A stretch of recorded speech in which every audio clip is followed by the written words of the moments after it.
And actually, I'm going to leave it a little bit up to you, that you can choose. There are two possibilities. Решил предоставить выбор вам. Есть две возможности. One we really, I think, need to do, to give, I mean, which is an essential part of this workshop, is about affections and rhetorics. Я думаю, то, чем нам следует заняться, то, что является, собственно, целью нашего семинара, это аффекты и риторика.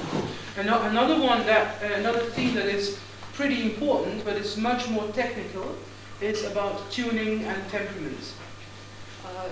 Еще один предмет, который в значительной степени сложнее, это тональности и темпераменты. Tuning systems. Now, of course, this is also important, but I guess that I know myself, and I know as soon as I'm going to start talking about rhetorics, it's probably going to last much longer than I have planned. Я знаю себя, если я начну говорить о риторике, скорее всего, разговор продлится значительно дольше, чем я предполагал. And I'm fear that if I don't start with rhetorics now, that we will miss an important part of that at the end of the workshop. Но я боюсь, что если мы не поговорим о риторике сейчас, то значительно очень важный предмет просто останется неосвещен. So I propose that I start with that, and that we see whether we have time enough to do the last thing about tuning and temperament. Поэтому я предлагаю начать с риторики, а останется время перейти ко второму предмету. You promised a few words about French and Italian cuisine, Okay. which I'm very interested in. I thought, will they have forgotten, or so? Okay. Do you agree that we will start with affections and rhetorics rather than with tuning and temperament? Okay. And do you want to have the cuisine parts? Yeah? Okay, well then let's just do that. Let's give a sort of summary of what we saw yesterday. Yeah? The thing is that when I prepared this seminar on French and Italian national styles in Baroque music, I prepared it for the first time for an American university. Для того, что когда я впервые готовила этот курс по музыке барокко, итальянской и французской, я готовила для американского университета. And this was not a course for students; it was a course for faculty members, so for colleagues. Это был курс не для студентов, а для преподавателей. It was also an interdisciplinary activity, so there were linguists, there were many. I mean, from many different fields, art historians and so on. В этом курсе принимали участие, это был междисциплинарный курс, принимали участие лингвисты, историки искусств и так далее. Although I presented in the first place a subject about music, the whole purpose of the seminar, the faculty seminar, was to refer to other arts and other fields as well. И хотя основным предметом моего семинара была музыка, но мне хотелось показать влияние этого стиля на другие искусства. And the big question was, the most important question was, we can, I mean, we have tackled that yesterday a little bit. We can define differences between French and Italian national styles in Baroque music. We can find different reasons for that. But what is the bottom line? What is the deepest source of difference between those two cultures? Вчера мы немножко коснулись этого. Мы упомянули различия в музыке барокко, итальянской и французской. Мы упомянули причины, вызывающие это различие. Но в чем же кроется исконная, самая глубокая, самая основная причина этих различий? And I thought that having dealt with politics and social organization of society on one hand, and on the other hand with language, I thought that those two elements would really constitute the bottom line of the whole thing. Мне казалось, что поговорив о социальной жизни, о политике и о языке, эти два начала составят основу этих различий в музыкальных стилях. But to test myself and to test this theory, because, for example, visual arts are completely parallel. So there is a complete link between everything I have said on music and visual arts. You can also understand the differences in visual arts in both countries for the same reasons as so politics and language that we have found for music. Теперь мне хотелось бы проверить себя. Что касается музыки и визуальных искусств, здесь можно привести абсолютные параллели. Все, что я говорил о музыке, может с таким же успехом быть применено и к визуальному искусству. Те же причины. Visual arts is perhaps a little bit less linked to language, but it is certainly linked to political and social organization of society. Возможно, визуальное искусство немножко меньше связано с языком, однако оно искусство в значительной степени связано с политикой и социальной ситуацией. So I was looking to test myself, can't I just find something that is unrelated to language, for example, that is not so related to social and political situations, and that displays the same differences. И мне показалось интересным найти область, которая не связана с языком, не связана с социальными и политическими особенностями той или иной страны, и тем не менее демонстрирует те же закономерности. And then you have to look for something in a culture that is as deeply rooted as, for example, language. Чтобы сделать это, нужно в культурном аспекте отыскать нечто столь же исконное, как язык. And I thought it might be a good idea to look at culinary traditions, because this is really something that does not change very quickly. И я решил, что в данном случае уместно будет посмотреть на кулинарные традиции, поскольку кулинарные традиции меняются не так быстро. What happens with culinary traditions is that sometimes you find new tendencies that are that supersede maybe old traditions, but they never really mix. В кулинарии новые традиции иногда сменяют старые традиции, но их смешение никогда не происходит. For example, fast food, I mean pizzas and hamburgers, will never be an integral part of Russian cuisine. Например, фастфуд и различные пиццы никогда не станут составной частью русской кухни. I mean, you can find McDonald's here in St. Petersburg, but this is the only place where you can really eat that type of food. You know? Здесь в Петербурге есть Макдональдс, но это единственное место, где предлагается подобного рода еда. It's never going to be mixed with any traditional Russian dish.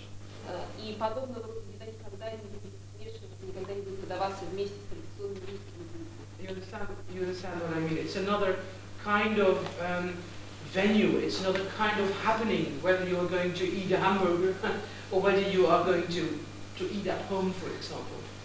Я понимаю, я надеюсь, вы понимаете, о чем я говорю. Это совершенно разные вещи. Съесть гамбургер и пообедать дома. Now, if you look at French and Italian cuisine and you compare that to what we have stated in music and visual arts, если сравнить французскую и итальянскую кухни и сравнить их с теми заключениями, к которым мы пришли, говоря о визуальных формах искусства, and we could in fact make a sort of same table of comparison, or you could make it yourself in 2 columns if you want. Можно составить такую же таблицу сравнительную, вы можете сделать это сами, делив страничку на 2 части. And we divide or subdivide it in a number of items. For example, the first one is going to be the definition. Second one, what about the national character of it, and so on. В таблице будет несколько строк.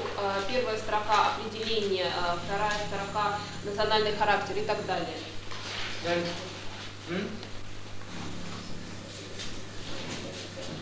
12 всего получается. Yeah, so 12 different kinds of elements that we could compare. 12 типов элементов, которые мы можем сравнить. Then, and the first column would be, for example, the Italian one, the second the French. Получается, первая колонка элементы, вторая колонка итальянская кухня и третья колонка французская. As far as the definition, so this is the Italian, French. These are the different items, and or the different items, and these are then the how it looks like in the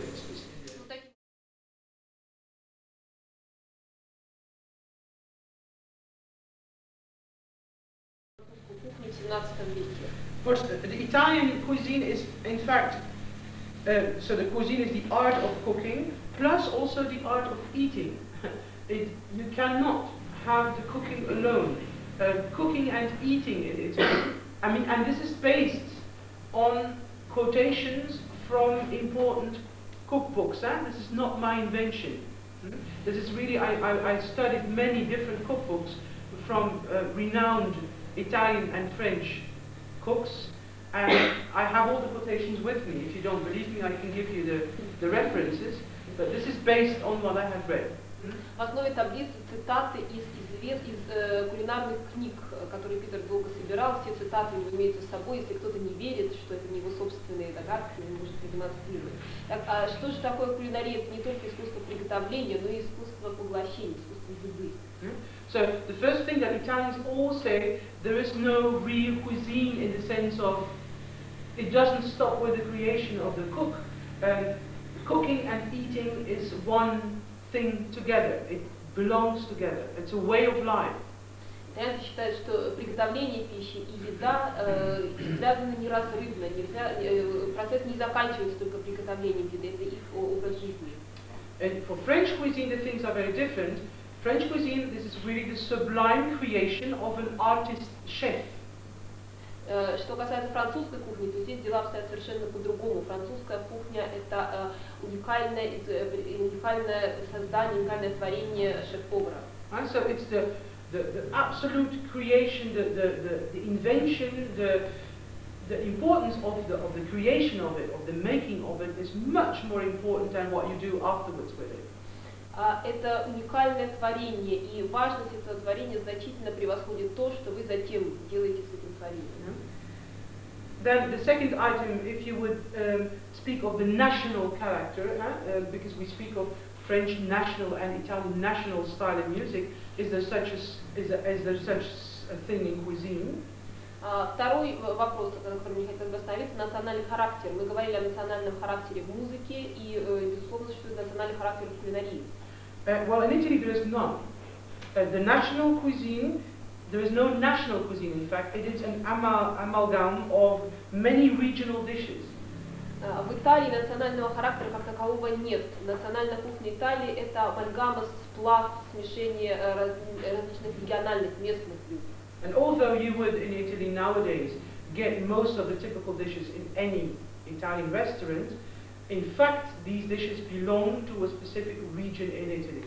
И хотя сегодня в итальянских ресторанах, в большинстве ресторанов вам подадут одни и те же традиционные блюда, однако в большинстве случаев каждый из этих блюд происходит из отдельного региона.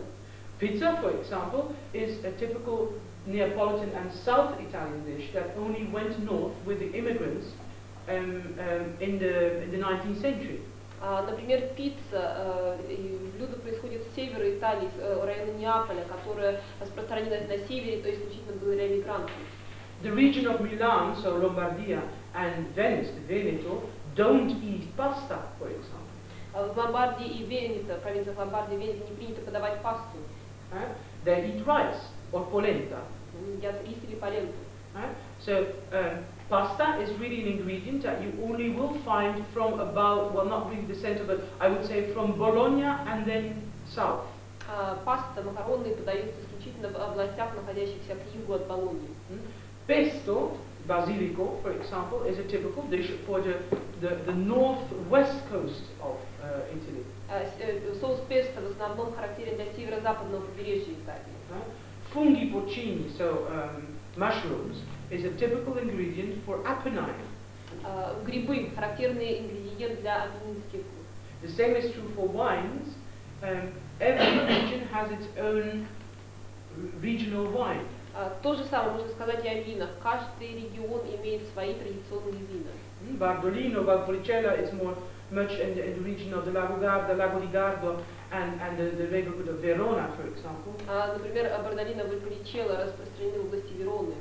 Whereas in Tuscany you have wines or the Chianti is also a northern wine, whereas in Tuscany you have, for example, Rosso di Montalcino or Brunello, for example.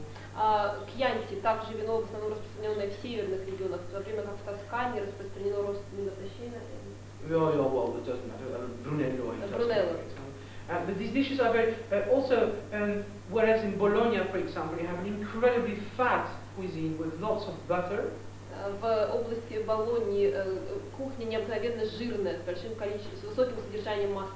You only have to travel the Apennines to Firenze, which is just at the other side of the mountains, to find that they will eat the purest food as possible.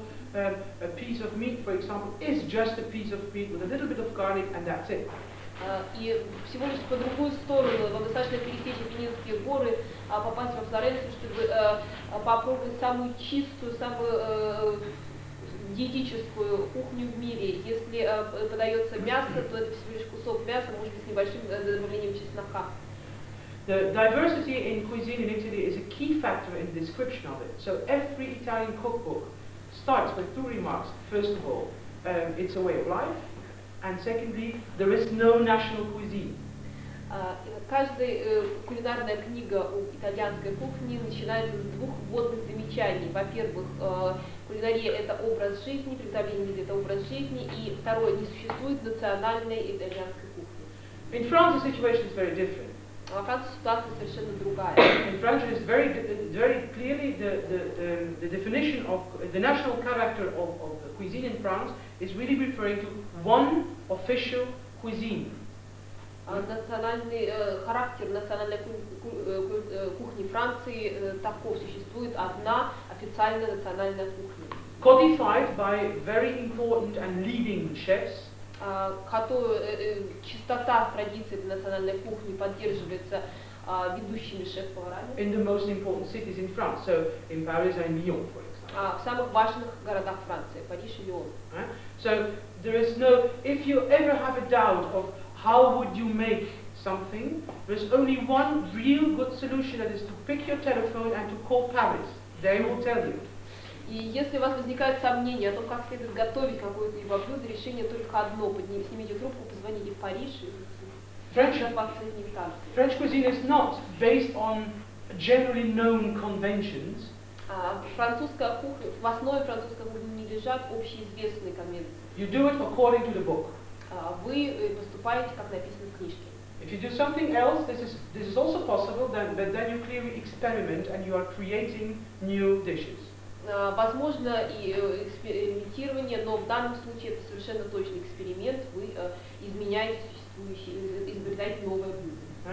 So one official, and this is just parallel with the visual arts and with music, with the system in the 17th century of academies. There was the Académie de la danse, Académie de la musique, Académie de la peinture, Académie de l'opéra, Académie des médaillons et des inscriptions. There were all kinds of academies that really ruled artistic life, and they are the people who know how you have to do it. Это полностью соответствует картине, сложившейся в области зрительных, визуальных искусств и музыки, когда в 17 веке существовали различные академии, которые являлись обладателями самых точных правил о том, как надлежит писать оперы, как надлежит сочинять, как следует сочинять музыку. There is no personal interpretation. Отсутствует индивидуальная интерпретация. Then, what about the origin? Where do both cuisines come from? Третий пункт – происхождение. The date is the same for both. It's in the mid-17th century. Дата совпадает для обеих кухонь. Это середина 17 века. But the Italian cuisine is based partly on Renaissance aristocratic and peasant cuisines. В основе итальянской кухни средневековая еда для аристократов и крестьян. Whereas the French cuisine is based only on Renaissance Italian cuisine. В то время как французская кухня основывается на средневековой итальянской. This is what we see in music as well. The basis for the French national cuisine as it was created in the 17th century, the basis for it is an Italian tradition.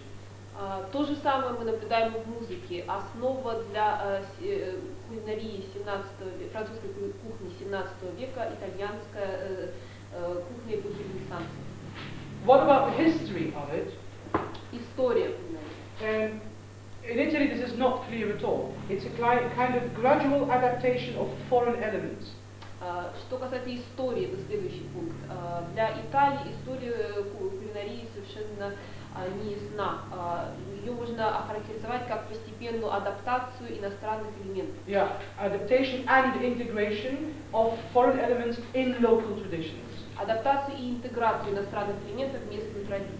Don't forget that Italy is a country that was ruled by many different people and nations.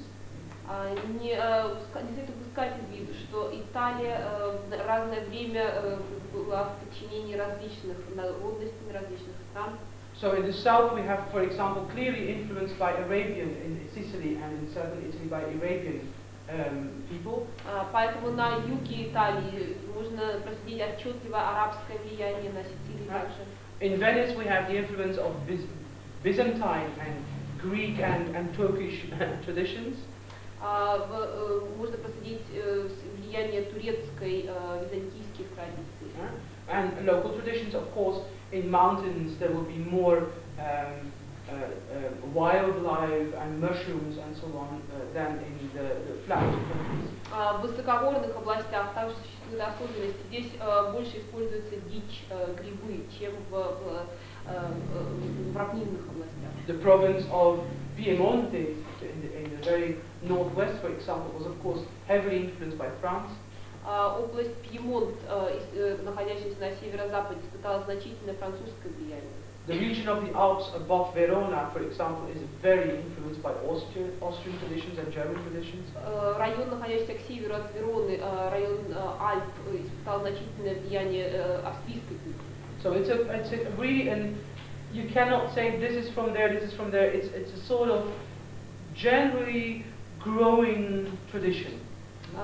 Поэтому трудно для каждого элемента проследить происхождение. Это постоянно растущее, постоянно меняющееся. In French cuisine, the things are very different. Французская кухня полностью отличается. History is a key factor in the description of French cuisine. История — это ключевой фактор для описания французской кухни. It is the history of French cuisine is in fact a chain of conscious inventions by famous individuals. История французской кухни — это история изобретения тех или иных блюд известными поварами. You can say there was this cook at this court who did that, then there came this cook who changed that, and then there was this cook, and they're all known by name. Всегда можно сказать, при дворе такого-то короля был такой-то повар, который изобрел это, а при дворе другого короля был другой повар, который изобрел это, и в каждом случае известно имя изобретателя. What is the social stratum then, as the next item, the social stratum for both cuisines? Наконец, область распространения, социальная страта для каждой кухни — это следующий пункт. Italian cuisine is a middle class cuisine. It's a mixture of the cucina ricca and the cucina povera, so the rich and the poor cuisine. Что касается итальянской кухни, то это кухня для среднего класса, смесь блюд из кухни для среднего класса, cucina ricca, и кухни для бедных, cucina povera. Whereas the French cuisine is a cuisine for the aristocracy. It's called the grande cuisine, and it was developed at the courts. В то время как французская кухня — это кухня для богатых, именуемая гранд кузин, и возникшая при различных дворах. Everything that was a little vulgar was not accepted in the classic accepted cuisine. Все, что имело какой-либо оттенок вульгарности, не допускалось в классическую французскую кухню. As I told you yesterday, pizza, for example, could in France never be part of the grande cuisine. Как я говорил вам вчера, например, пицца никогда не могла бы стать частью гранд-кузины во Франции. Local dishes such as bouillabaisse or ratatouille will remain local dishes. They will not ever be part of the grande cuisine. Местные блюда типа рыбного супа буайбес или овощного рагу, рататуй никогда не станут частью гранд-кузин Франции. Они остаются местными блюдами. There are very, very, very few exceptions. One of the exceptions is, for example, escargot, snails, that already made it to the Grande Cuisine before really our development. This is during Burgundian times. The Dukes of Burgundy were actually responsible in culture, in French culture, and this in many ways, for bringing up peasants or low-class things, bringing that up and carrying that into the court life, as it were. Существует лишь небольшое количество исключений. В качестве примера можно назвать эскарго, улитки, которые уже стали частью высокой кухни Гранд-Кузин, но произошло это до рассматриваемого нами периода в эпоху герцогов бургундских. There is even a musical example of such a thing, also a very exceptional musical example. The basse danse was a fact and peasant dance before in the villages, but it became a court dance under the Dukes of Burgundy. Есть пример такого рода и в области музыки. Бас-данс, который был крестьянским танцем, стал придворным танцем, опять же, в эпоху герцогов бургундских. In Italy, there is not such a difference. Polenta is as good as pasta or rice. It just depends where you are in Italy. В Италии такие различия отсутствуют. Полента также признается как рис или паста, но все зависит от того, в какой части Италии вы находитесь. Then, which is the following item? Which is the venue? Where do you eat well in Italy and France? Следующий пункт нашей таблицы – место действия. Где можно хорошо поесть в Италии и во Франции? The best place in Italy to eat well is at home. В Италии лучше всего хорошо можно поесть дома. The best restaurants, the best trattorie, have maybe 5 tables. Самые лучшие рестораны, самые лучшие траттории имеют, может быть, 5 столов. Italian cuisine is a home. Итальянская кухня – это домашняя кухня.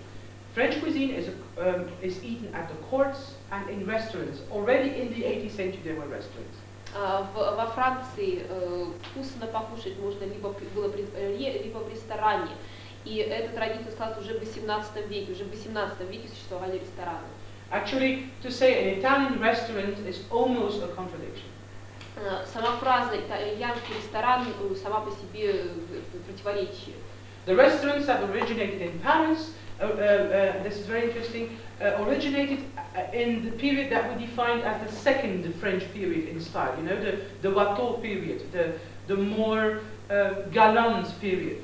So when the whole focus in France went away from the court and shifted to the city of Paris, this is paralleled by the origin of the concept of a restaurant.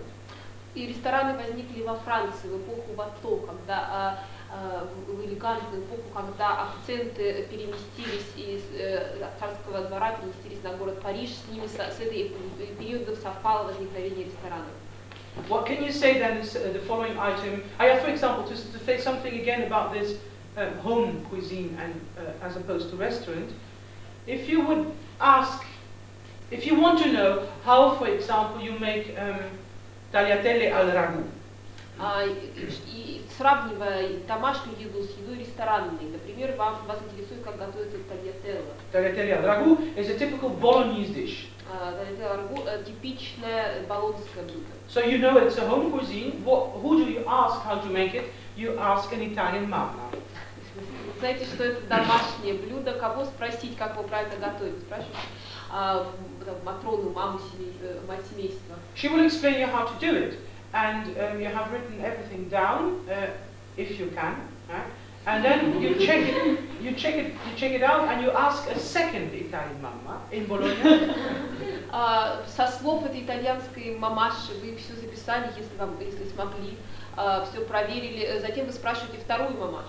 You will have another description. Получите другое описание. You ask a third one, it will be another description. Третья мамаша даст третье описание. But it will all be very clearly tagliatelle al ragù. И тем не менее все три описания безусловно будут tagliatelle al ragù. But what is then the true way of making tagliatelle al ragù? Но как же правильно готовить? You know that. It's just do it the right way, giusto in Italian. Вы знаете, как это делать? Делайте это правильно. Just as in music, tempo giusto. What is that? You know that, you feel that. А как это? Ну, вот, как вы это чувствуете, вы как сами знаете. How long do you cook the pasta? Al dente. Сколько нужно варить макароны, пасту на зубок al dente? When you have just a little bit of bite. Немножко укусить. Yeah, but does that mean that you really have to, or is it, you know that, you feel that? А что именно вы должны почувствовать, что должны почувствовать ваши зубы? Ну как же? No, but Вы же вы сами поймете. please give me precise information. Ну, дайте, пожалуйста, дайте мне точную информацию. No, you have to do it. Ну, надо просто самому попробовать. Same problem in France. Та же проблема во Франции. I want to make bechamel sauce. Например, я хочу приготовить соус бешамель. How do you do it? Как это сделать? And who do you ask? Кому обратиться за информацией? Well, you buy a cookbook by a leading chef. Вы покупаете кулинарную книгу, написанную известным поваром. He will explain you that you have first of all to have a copper pot. Прежде всего, в этой книге вы прочитаете, что нужен медный котелок. He will describe you exactly how many degrees heat and how many minutes you need or seconds to melt your butter and to mix it with the flour, because if you don't do it at that moment, your sauce doesn't work. В книге будет написано очень детально, на какой именно температуру и сколько минут вам нужно разогревать масло перед тем, как вы добавите в него муку. И если вы в этот конкретный момент не добавите муку, то соус у вас не получится. There's an exact scientific procedure for it. Существует совершенно конкретная научная процедура для этого. If you don't follow the rules, it doesn't work. Если вы не сделаете, не будете следовать правилам, у вас ничего не получится. And every restaurant makes the same bechamel sauce. Поэтому каждый ресторан готовит один и тот же соус бешамель. Except if one restaurant is more leading than the other one, and then the local chef is entitled to add his personal variation to it. Исключение составляют случаи, когда один ресторан занимает более главенствующий, более популярен, чем другой, тогда его шеф-повар должен добавить личный, персональный оттенок, персональную деталь. In French, upper class thinking, everything is measurable. I am not referring to local traditions. The local regions in France are very, very different, and sometimes you find in touristic advertisements, you find exactly sort of, how do you say, reclam? Advertising. You've got advertising for the good life in the Provence and so on, and the loose way of things, and but this is local tradition. The official way of thinking is everything is measurable and calculable. Everything has an exact rule. Высшие классы Франции считают, что все поддается измерению, все измеримо. Я говорю сейчас только об общей традиции. Естественно, есть региональные различия. В каких-нибудь рекламных проспектах вы читаете о том, какая спокойная жизнь в Провансе, как люди там не придерживаются правил, но это лишь специфика отдельного региона. France invented the metronome. Во Франции изобрели метроном. Yeah? The only one official meter in the world, which is a golden state, is still in Paris. Единственный официальный золотой метр во всей действующем мире находится в Париже. Okay. What is the overall character of both cuisines? Следующий пункт – общий характер обеих кухонь. Italian cuisine is natural. Итальянская кухня естественная. That means based on natural products. В ее основе естественные ингредиенты. It is straightforward, it's simple. Она очень проста. It's conservative. Она консервативна. In the sense that you learn it from your mother, who learned it from your... and it's not only the mothers, by the way. On Sunday, the fathers. Вы учитесь, вас учит готовить ваша мама, которая училась готовить у своей мамы. Надо сказать, не только мама, но и папа. В воскресенье готовит папа. It's conservative in the sense that it will not change. Она консервативна в том смысле, что она не меняется. It is also traditional in the sense that it goes back. It's based on well-established traditions. Она традиционна в том смысле, что она уходит корнями в давно сложившиеся традиции. Think of what I have said about the guild system in Italy. Подумайте, что я говорила вам о системе гильдии. How is the situation in France? The kitchen is elaborated. Что касается ситуации во Франции, кухня там очень утонченная, сложная. Complex. Сложная. Cultivated. Специально культивируемая. Innovative. С большой долей инноваций. That means that every chef has to attach his name to a dish. Каждый знаменитый повар должен дать блюду свое имя. Italians don't have that ambition to make something new. This is a typical French element. I am the leading chef now. I have to make, I don't know, a steak à la pig. Итальянцы не имеют таких амбиций, в то время как во Франции каждый известный, каждый знаменитый шеф-повар обязан изобрести какое-нибудь собственное блюдо. There are many dishes in French classical cuisine that are linked with a restaurant or with a chef. They have the name. Значительное количество блюд во французской кухне связаны с определенным рестораном или с шеф-поваром ресторана. And as the French cuisine was then in the 19th century the leading cuisine in all aristocratic Europe and America, we see that also in other countries such as Russia even, I think, and America, we see that restaurants give their name to a specific dish. И поскольку французская кухня являлась ведущей аристократической кухней во всем мире в XIX веке, в Европе, в Соединенных Штатах Америки, мы можем наблюдать, как имя ресторана закреплялось за тем или иным блюдом. Waldorf salad. Вальдорфский салат. In the restaurant Waldorf in New York. Назван в честь ресторана Вальдорф в Нью-Йорке. And there are many other examples. Есть множество других примеров. It is also. Yes, Stroganov. Yeah, absolutely. Yeah. But I don't know where it comes from. Stroganoff. It's French cook from Stroganov, which was cooking in the Stroganov family. But not regular.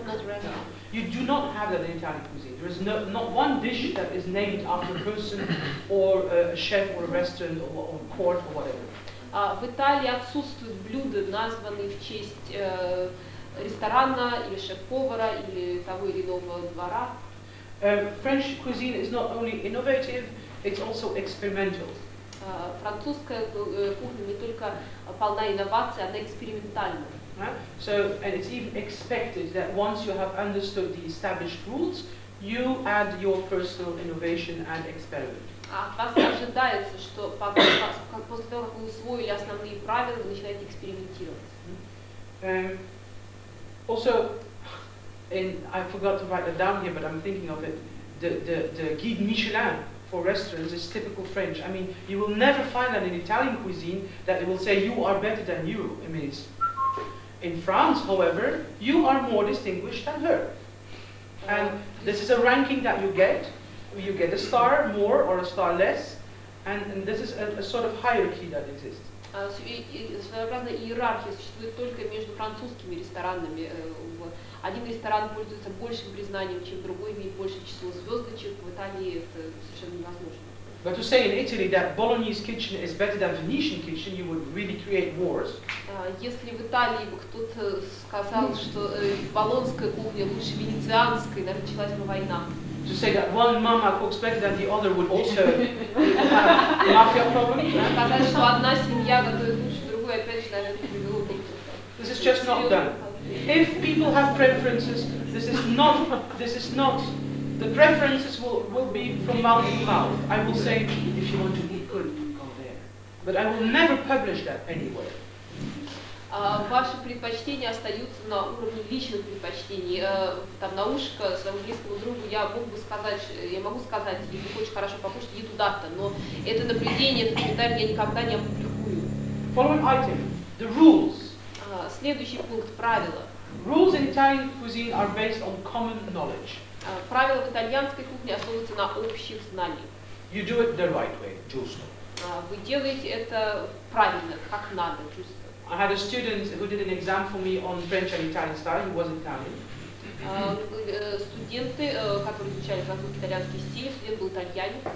And he compared. I asked him, could you compare a typical French with an Italian organ and say something?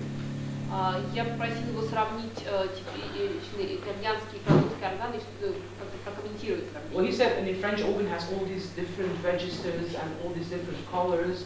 Он сказал, французские органы имеют различные регистры, различные цвета. Italian organs have only one color. Итальянские органы имеют только один цвет. The white one. Правильный. So Italian. Как по-итальянски. And indeed, all Italian organs have the same color, and yet they all sound different. И это правда, все итальянские органы имеют один цвет, и в то же время все они звучат по-разному. If you compare the Malamini organ, which is the new organ in San Petronio, 1596. Если вы сравните орган Маламини в Сан-Петронio 1596 год, который это новый орган. If you compare that with the Attenuati organ in Milano, in San Maurizio, Если вы сравните его с органом Атенати в Милану, в церкви Сан-Маурицио, it's made in the same time and in the same tradition, он построен в то же время и в той же традиции, but it sounds different. но звучит по-другому. Yeah? If you, however, look at the French, even in the 19th century, a cavaillon organ, a typical French 19th century organ, they all sound the same. They will be different in size, perhaps, because one church is bigger than the other, but the basic sign is a cavaillon. Что касается французских органов, построенных в XIX веке, они различаются по размеру, поскольку одна церковь больше другой, но звучат они все одинаково. The only difference you will have is an early cavaillon or a late cavaillon, because he continued to be innovative. Разница между ранними произведениями и поздними произведениями, поскольку он продолжал творить, усовершенствовать. So whereas in Italy the rules for cuisine are based on common knowledge, in French they are formulated by academies and clubs. Поэтому если в Италии правила приготовления пищи основываются на общих знаниях, в Италии, во Франции, они основываются на правилах ресторанов и клубов. No common knowledge with official rules. Не существует общеизвестных фактов, есть только официальные правила. Formulated by people who were put in a leading position. Которые сформулированы люди, занимающие главенствующие положения. Okay, next item, ingredients. Следующий пункт нашей таблицы ингредиенты. Now we come close to the sound of music. Мы подходим с вами к разделу звук музыки. In Italy, you have a juxtaposition of pure and untransformed ingredients. В Италии мы имеем противопоставление чистых и не подвергшихся обработке ингредиентов. Sometimes the ingredients are even raw. Иногда ингредиенты даже остаются сырыми. The cooking process in Italy is extremely short. Процесс приготовления в Италии достаточно краток. It's a combination of flavors, Italian cuisine. Итальянская кухня – это сочетание вкусов. So you combine this particular ingredient with that ingredient. Both are pure, and you combine them in this dish. Итальянская кухня – это сочетание вкуса одного ингредиента с другим. Оба эти вкуса представлены в чистом виде, и вы смешиваете их при приготовлении данного блюда. Perfection in Italian cuisine is based primarily on a careful selection of ingredients. Совершенство в итальянской кухне можно достигнуть, тщательно смешивая, тщательно подбирая ингредиенты. The time you spend cooking in Italy is mostly spent in shopping. Время, которое вы посвящаете приготовлению пищи в Италии, большая часть уходит на шопинг, на закупку. Because you want to have pomodori from southern Italy. Потому что вам нужны помидоры, вам нужно купить помидоры с юга Италии. And you want to have basilico from Liguria, which is in Genova. А базилик нужно купить непременно лигурийский. There is basilic in other regions of Italy as well, but this is the best one. В других частях Италии тоже растет базилик, но это самый лучший. Fruits come from Naples, the region of Naples, lemons and oranges. Лимоны и апельсины поступают из юга Италии, из района Неаполя. Yeah, pesce spada, so the swordfish. The best one is in the Bay of Naples and around Sicily. Самая лучшая рыба меч ловится в Неаполитанском заливе и в районе в водах Сицилии. And also on the heel of Italy. Также в районе каблучка Апеннинского полуострова. You can buy pesce spada in Venice as well. It's also a port, a harbor. Можно купить рыбу меч и в Венецианском заливе, там тоже есть порт, там тоже ловят рыбу. But in Venice you eat vongole, mussels. Но в Италии, в Венеции следует есть мидии. And so when you go shopping as an Italian mama, you know a direct friend from your cousin who comes every day with fresh fish from the south, maybe.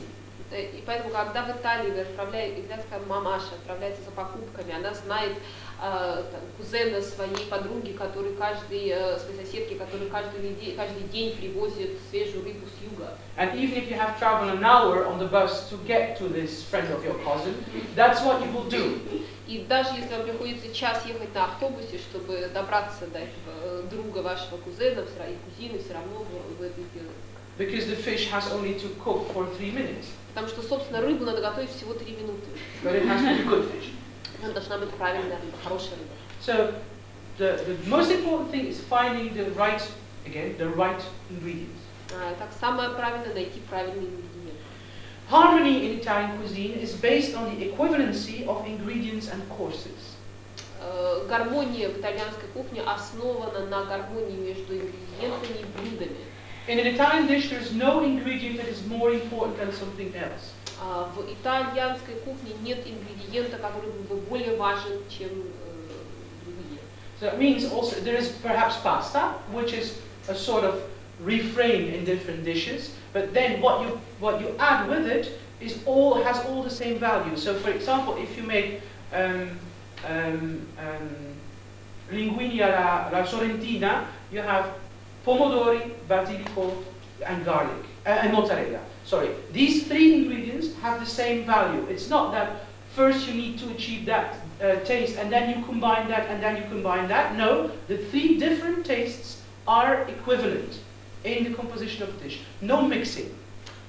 Так, например, паста повторяется в качестве своеобразного рефрена в различных блюдах, но другие ингредиенты, которые используются в приготовлении того же блюда, тоже важны. Например, чтобы приготовить лингвини по-флорентийски, вам понадобится паста, помидоры, чеснок, базилик и моцарелла, но другие ингредиенты они столь же значимы, как, собственно, паста. Also, there is no constriction in the sequence of different courses that make a full meal. Кроме того, отсутствует последовательность блюд, необходимая традиционная для обеда. There is no gradation that something is small first and then something bigger than the main dish and then there is no such thing in Italian cuisine. Не существует градации, когда вы сперва едите небольшое блюдо, закуску, потом другое более плотное блюдо, и, наконец, основное блюдо, и опять убывающее. For example, you speak the first and the second dish in Italian cuisine are just called primo e secondo. Первое и второе блюдо называются в Италии так же, как у нас. Первое и второе. It is not called before and main.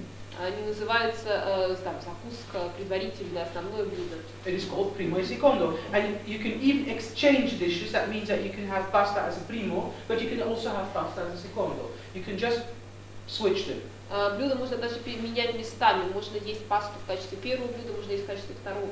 Also in the amount of food that you have for every course, it's the same. So you have a primo, a secondo, and a dolce, and this is all the same amount. It's not so that you start with a very small appetizer, then you have the big thing, and then you end with a sort of sweet dessert. No, you get 3 times the same amount of food. There is no, it's like an oratorium, recitativo, aria, recitativo, aria, recitativo, aria. There is no gradation. В итальянской кухне нет блюда, подаваемые на разных этапах, они различаются в количестве. Вы получаете первое, второе и сладкое, и всякий раз это одно и то же количество пищи. Не существует небольшой закуски, затем основного блюда и десерта, опять же небольшое количество десерта, так же как в оратории. You wanted to say something? Yes, is the in Russian, please ask that question. Антипаста не является ли типичным итальянским понятием? Это же как раз предпочтение, потому что если перед пастой антипаста. Isn't pasta usually eaten before? No, I mean antipasta. Yeah. You can eat a pasta.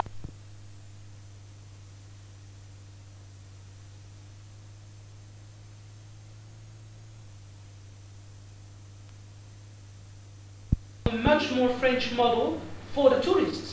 В итальянских ресторанах, как я уже говорила вам, сама концепция, это абсурдно. Очень немногие блюда смоделированы для туристов по французской модели. Простите, выбор блюд от времени суток зависит? And the choice of dishes doesn't depend on the time of the day. No, because the normal this is something that changed over time. The normal time of the day when you eat is at noon. So you will spend about 3 hours for a full meal, and the rest of the time on the siesta you will sleep. So normally, traditionally in Italy, the main course was at noon, and the women spent the whole morning buying things and preparing things, because the only thing that really takes time is the making of pasta, and this really takes time and muscles. I can can tell you. But you would spend 3 hours eating it in the middle of the day. And in the evening you will almost eat nothing. Now, culture has changed so much that in Italy also we have a very active life, and people usually don't have the time anymore to do that. They also don't have the social structure, the family construction with a woman who can afford herself to spend the whole morning in the kitchen doesn't exist anymore. So now it shifted to the evening, and it also shifts to fast food. Italian, for example, pasta prepared pasta in plastic bags. It's a new invention of the 20th century that did not even exist in the 19th century. Дело в том, набор блюд не зависит от времени суток, поскольку предпочтения в еде и привычки в еде менялись в последнее время. Если раньше традиционная итальянская семья ела самый значительный прием пищи был в полдень, когда женщины проводили все утро, сперва закупая продукты и затем готовя еду, причем то, что блюда, которые действительно занимают время, естественно, приготовление пасты, приготовление мидий. Сейчас, поскольку изменился образ жизни, и женщины больше не могут проводить все утро походы за покупками, основная еда вечером. Now, if we go to French cuisine, I spoke of juxtaposition first of Italian cuisine between pure and transformed ingredients. In French cuisine, you have a base. It's based on the modification of basic ingredients. Что разница между ингредиентами французской и итальянской кухни состоит в том, что в французской кухне вы модифицируете, изменяете основные ингредиенты. Modification of basic ingredients with varying flavors. So you modify it by adding various flavors. Вы модифицируете основные ингредиенты, добавляя к ним различные вкусовые добавки. You never eat something raw in Grand cuisine. В высокой французской кухне вы никогда не используете сырые ингредиенты. Raw is already a local, it's a peasant cuisine. Сырые ингредиенты можно встретить в местных кухнях, в крестьянской. And if you get a raw dish in an official restaurant, it will have a name that refers to a local. Salade niçoise. It's not Paris salad, because we would never do that. It's niçoise, local tradition. И поэтому, если в ресторане вам подают блюдо, которое включает сырые ингредиенты, то в названии всегда будет упомянуто место, откуда происходит этот салат. Ницкий салат, но не парижский, потому что в Париже сырой салат никогда не будет приготовлен. A formal dessert in French haute cuisine, grande cuisine, because haute cuisine is a new term. Grande cuisine is the 17th and 18th century term. In fruits, for example, are normally not a course or a go-in between in haute cuisine. You will not have pure fruit. It will also be part of a cake or as an ornament on something, but just a basket of fruits is just very un-Grand cuisine. Что касается десертов высокой кухни, но высокая кухня термин недавний, а гранд кузин это термин старинный, что в 17-18 веках. А в качестве десерта вы никогда не получите просто вазу со свежими фруктами. Фрукты всегда будут каким-то образом приготовлены в виде пирога или yeah, I think there are several dishes where raw meat is elevated to an art, like steak tartare, or I don't know, you've got oysters also. Есть, однако, ряд блюд, в которых сырые ингредиенты были возвышены до уровня высокой кухни, там, стейк по-татарски или устрицы. But even you don't eat the meat of a steak tartare on itself. You will mix it with an egg, with onions, you will prepare it. It's préparé. It's not pure. Но даже в стейке по-татарски вы не едите сырое мясо как таковое, вы его смешиваете с желтком или с луком, оно все равно требуется какой-то процесс приготовления. You cannot have a steak in France unless you say with what kind of sauce you want your steak. Во Франции нельзя заказать стейк, жареный кусок мяса, если вы не скажете, с каким именно соусом вы хотите его. You have a steak au poivre, you have a steak béchamel, you have a steak stroganoff, you have a steak I don't know what, but it's always a steak something. Есть всегда какой-то соус бешамель, соус строганов и что-то еще, но всегда нужно определить соус. It's interesting to see that the whole development of sauces started in France at the end of the 17th century, at the same moment that scientists began to have their interest for chemistry. Надо сказать, что приготовление, развитие соуса во Франции началось в 17 веке, когда ученые начали интересоваться химией. French cuisine is not based on a juxtaposition of flavors, but on a mixing of flavors. В французской кухне вкусы не противопоставляются, а смешиваются. Yeah? The perfection in French cuisine is not based on a careful selection of ingredients, it is based on a correct execution of the procedures. Во Франции совершенный вкус достигается не выбором совершенных продуктов, а правильным смешиванием вкусов. Because in France, the disposal of good products, of good ingredients, is an evidence. I mean, all the roads lead to Paris. You will have from all sides of the country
order of the meal then.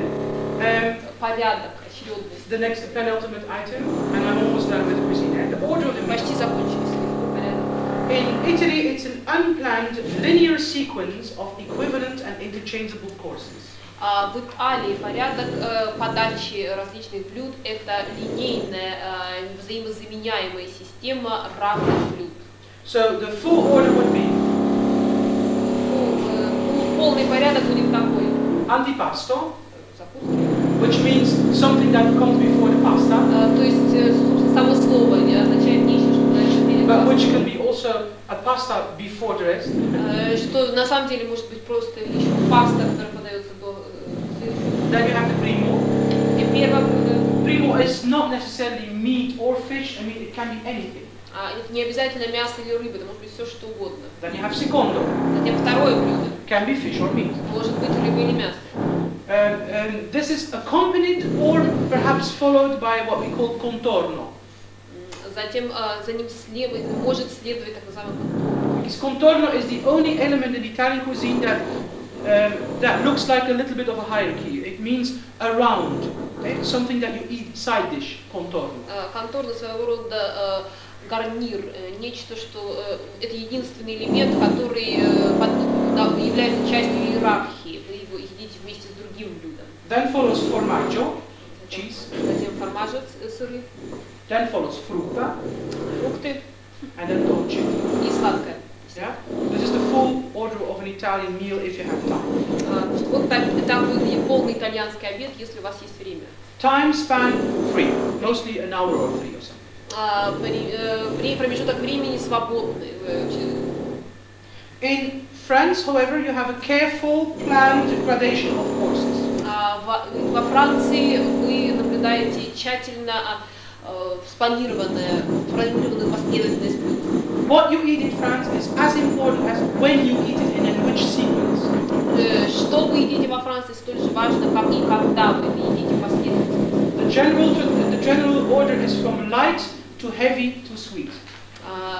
Общий порядок такой от легкого блюда к более тяжелому, к сладкому. You start with an aperitif. Начинается с аперитива, And an hors d'oeuvre. с закусок. The second course can be a soup or a consommé. Второе блюдо это суп или консоме. Then you have the fish, poisson.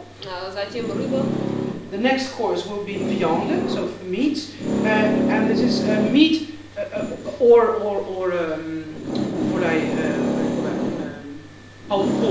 Затем это может быть основное блюдо, следующее блюдо это мясо или птица. Mostly accompanied on the same plate with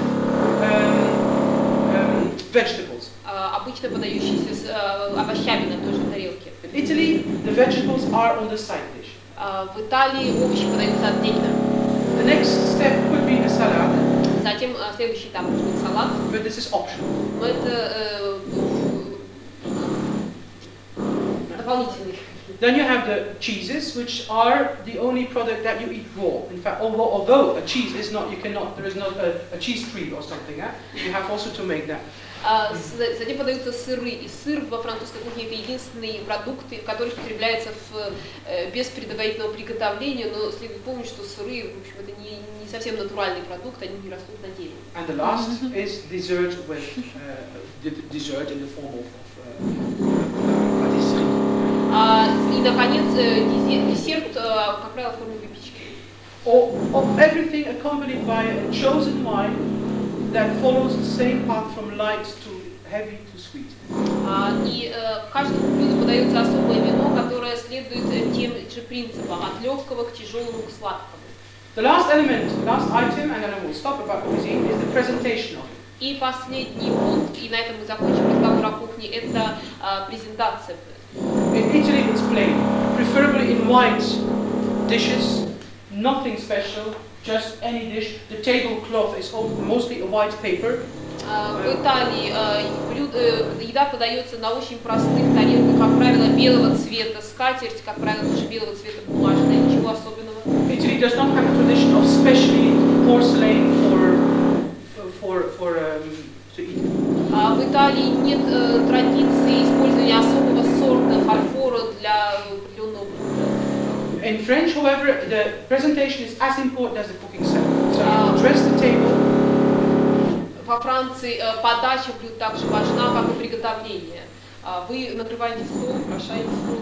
There is a correct place for the table, and for every spoon and every fork, there is one correct place. Also, how you order the glasses, there is absolutely, even the position at the table of who sits where is incredibly important. На столе существует совершенно определенный порядок расстановки приборов. Есть место для единственное правильное место для каждой вилки, для каждого бокала. Также важно, кто где сидит. A typical French creation is also what they call the pièce montée, so the Renaissance and Baroque constructions of food, so that you make a sort of castle or a sort of really the dessert, for example, or the cake that has really a form of construction on the table. Кроме того, в французской кухне блюдам придавали замысловатые формы, торты, замысловатых замков. And if you speak of the dish itself, beauty of a dish in Italy is based on the natural beauty of the ingredients themselves. Что касается красоты эстетической стороны блюда в Италии, это естественная красота самих ингредиентов. In an Italian dish, you can always see what is cooked because you can still recognize the ingredients. В Италии всегда понятно, что приготовлено, поскольку вы все еще можете видеть ингредиенты. In France, the beauty of a dish is based on the elegant arrangement of the ingredients. Во Франции красота блюда заключается в элегантном расположении ингредиентов. You will have a piece of meat with a circle of sauce around it, with the vegetables in a beautiful star form around it, for example. Например, посреди тарелки лежит кусок мяса, вокруг него в виде колечка разлит соус и в виде звездочки уложены овощи. But in many dishes you cannot recognize the ingredients anymore because they have been modified and mixed.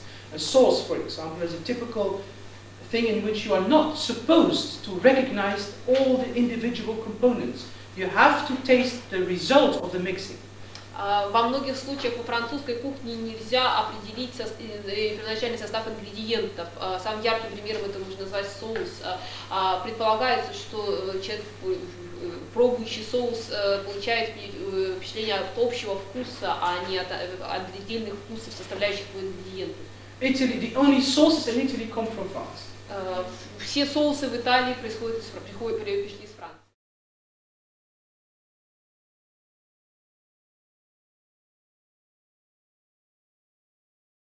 So I think that this is an overview on the differences between cuisine. Many of the things are still true up to today, except then for the freshness of the ingredients. But I think that it's very easy to recognize in this list of differences the parallels with music. For example, you have the juxtaposition of pure colors. Let's talk, for example, about Значит, на этом мы заканчиваем разговор о кухне. Все, что я говорил, многое из того, о чем я говорил, сохраняет свою актуальность и по сей день, кроме исключительно свежести ингредиентов во французской кухне. И давайте поговорим о цветах.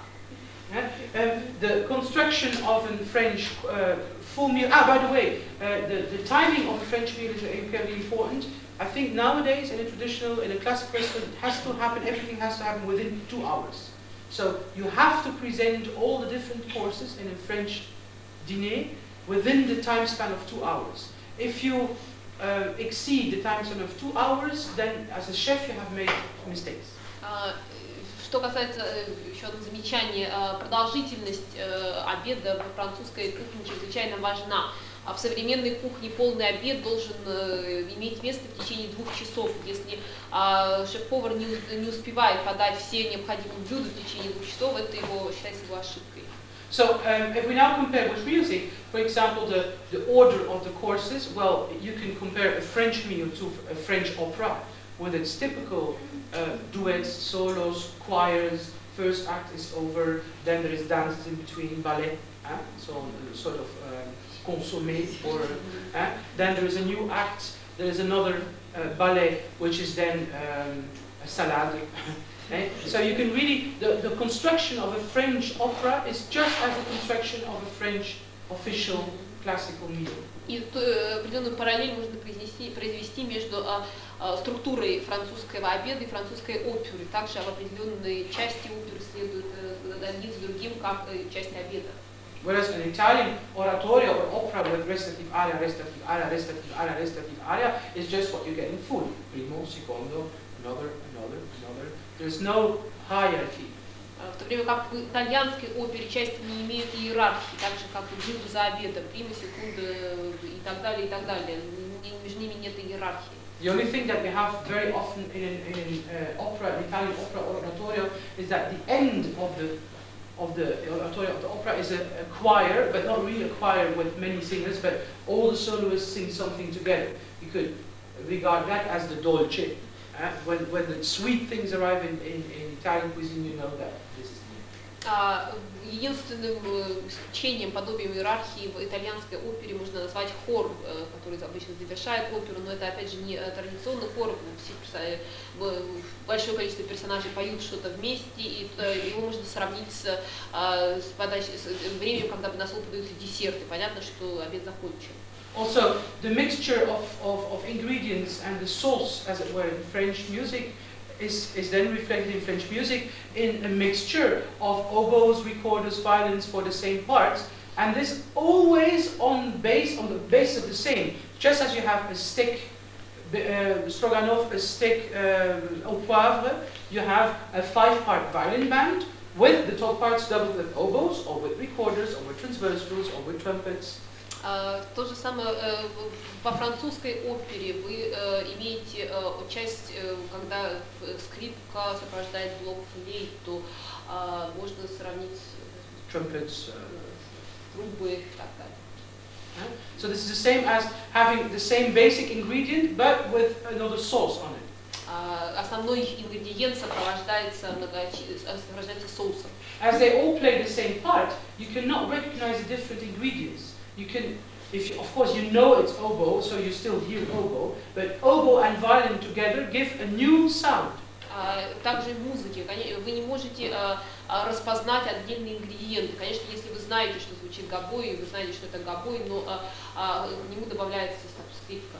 Yeah? In Italy, you will never find that. In the instrumentation of Monteverdi's Orfeo, for example, you have a violin band for the first 2 acts, and the trombones and the cornets come in at the 3rd act. They are never, of course they are in modern performances, but in the original score they are never mixed. В Италии вы никогда этого не найдете. Например, в Орфее Верди первые 2 акта звучат исключительно скрипки, в 3-м акте появляются тромбоны и корнеты, но вместе они никогда не... Monteverdi. Yeah. So juxtaposition of natural and also the idea in Italy is variations of the same thing. Just as you have pasta in all possible shapes, you have tagliatelle, linguine, farfalle, cravatine, gnocchi. Just as you have that, you have all kinds of different sizes of lutes, all kinds of different sizes of violins. They're all called viole, the violins, but you never know what size and what tuning it is. The same for the lutes, you have them in all possible tones and used together. То же самое в Италии, то, что справедливо для пасты в Италии. Вы имеете, есть огромное разнообразие тальятели, фетучини, лингвини и так далее. То же самое существует огромное разнообразие лютней, но вы никогда не... All different sizes of lute. Лютин, вы никогда не знаете какого, для них нет особого названия, они все лютни. Another parallel that I can think of is the regional differences, of course. In Italy, if you go, for example, around 1600 you go to Venice, then you have Giovanni Gabrieli with kind of music. When you go to Florence at that time, you have just one singer and a lute. Если в 1700-х годах вы отправились в Венецию, Giovanni Gabrieli с шумной музыкой, Baroque with many different instruments and очень сложная музыка с использованием большого количества музыкальных инструментов. Whereas in Florence you have just one singer and a lute, and the sort of purity of Tuscany is reflected also in the food they eat. You will have a vitello, you will have a piece of vitello in Florence, which is just a piece of meat with a little bit of garlic. That's it, with the finest possible oil and a little bit. Pureness and right to the center. В то же время в Тоскане музыкальный инструмент предполагает музыка, исполняемая, как правило, это лютня и певец, которому она аккомпанирует. И то же самое справедливо и для кулинарии. Это кусочек мяса с небольшим количеством чеснока, та же чистота. The 15th century Tuscan arts, also in visual arts like Botticelli, Fra Angelico, all have that pureness, all have that emptiness even, that sort of ascetic. Whereas if you go to Venice, well, you have Tiziano, who went to Venice, Paolo Veronese, Tintoretto. This is a totally different culture. It's like going to another country. Это же касается и изобразительного искусства. В Флоренции вы наблюдаете Боттичелли, Фра Анжелика, картины которых не изобилуют деталями, будет даже материализована некоторая пустота, в то время как венецианская школа там представлена такими художниками, как Тициан, Паоло Веронезе, Тинторетто, обилие деталей, обилие действия. You cannot speak of Italian Renaissance painting or certainly not Italian Baroque painting. You have to define the region where they work and where they come from. Говоря о Италии, нельзя говорить об итальянском возрождении, тем более об итальянском барокко. В целом необходимо указывать, в какой именно области вы говорите. Whereas in France you can speak of French Baroque painting. Well, you cannot speak of French Baroque painting because there is the word Baroque that is disturbing. But you can speak of one unified art. It's codified by people like Lebrun in the middle of the century or Rigaud at the second half of the century. В то время как во Франции можно говорить об французском барокко, на самом деле нельзя использовать этот термин, но можно назвать Lebrun, Rigaud. Rigaud для самый характерный персонаж для определенного периода. People who don't agree emigrate. Люди, которые не согласны с доминирующей позицией того или иного композитора, просто должны покинуть художника, должны покинуть страну, например, Пуссен. Poussin lived his entire life in Rome. Прожил всю свою жизнь в Риме. So I think that the parallels are incredible, and you can now wonder where do these differences come from, because we have all the arts reflect and cuisine reflect the same thing, language reflects the same, political structures reflect the same. Is there something underneath that could signify the aesthetic differences between France or Italy? Is there something? I don't know yet, but I keep looking, and as I told you yesterday, it's a dangerous zone. Итак, вы видите, что одни и те же закономерности можно наблюдать в области музыки, в области живописи, в области языка, в области политики, социальной жизни, в области кулинарии. Есть ли что-то еще более базовое, еще что-то более основное, я не могу вам сказать, я продолжаю искать, и, как я говорил вам вчера, это опасная зона. The only conclusion I would like to make to finally terminate this French and Italian style, because that's now almost 2 days and a half that we are speaking about that, but it's fine with me, but the only thing I would like to add to that is, well, I can say that first.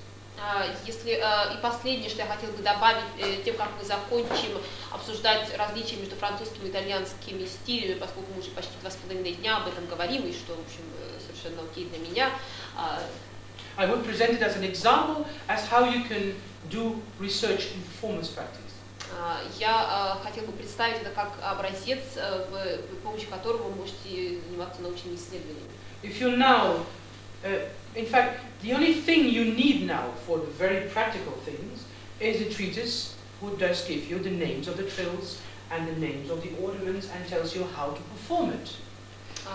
Если все, что вам нужно, это руководство, которое называет украшения и трели, которое бы указывало, как их правильно исполнять. As now for us, this would be okay, now the only thing we need still is show me the book. How is it described? Let me now do it. Mostly in other situations, this would be the only thing that you would learn. They would teach you, this is a French trill, and this is an Italian trill. And you say, okay, and now for the rest of your life, I try to play this trill like that, and this trill like that, without knowing why. Я прочитаю книгу, прочитав эту книгу, вы выясните, как исполняется французская трель, итальянская трель. И всю свою жизнь вы будете исполнять их таким образом, как бы не понимая, почему они различны. So to study performance practice, I think, is really to study culture and to look what is behind the rules and where it could come from, and because it puts you in a state of mind. It puts you in the possibility to empathize much more with what you're doing than if you are just following little rules and tricks.